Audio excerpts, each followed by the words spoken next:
अस्सलाम वालेकुम दोस्तों जीअं त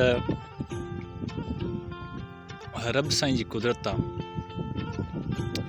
सो उन कुदरत मां हिकु ही भी अजीब कुदरत आहे। मां तव्हांखे ॾेखारणु चाहियां पियो हे दरख़्त हे बबुर जो वण ठीकु आहे। हे मथे साम्हूं ॾिसी सघो था हे मुंहिंजो मुंड हे मुंड ऐं हिन में छा आहे हिन में आहे कुदरत। ॾिसो हे रब साईं जी हे खोर जेके साम्हूं हिन मां निकिरे थी पई ठीकु आहे। हिन में बि कुदरती ताक़त रब जे तरफ़ां आहे ऐं हीअ कम वारी शइ आहे, आम शइ न आहे, कम वारी शइ आहे। सो हिनखे मां ठीकु आहे हितां पटियां थो,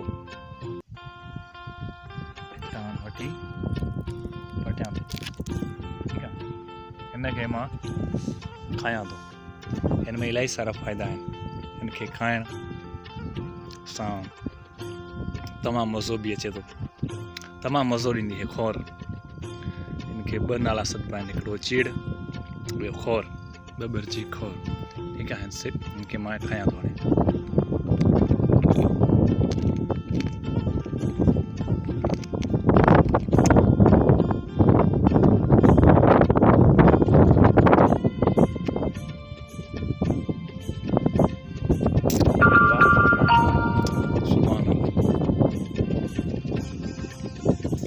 तमामु मज़ो ॾे पई यार, रिलैक्स वारो। तव्हां बि कॾहिं खाई ॾिसिजो ठीकु आहे। खोर अगरि न मिले त पोइ ही पीड़ी आहे न, मां पटे मोकिलिंदुमि तव्हांखे उहो ही ठीकु आहे। अलाह तव्हांखे सभिनी खे ख़ुशि रखे।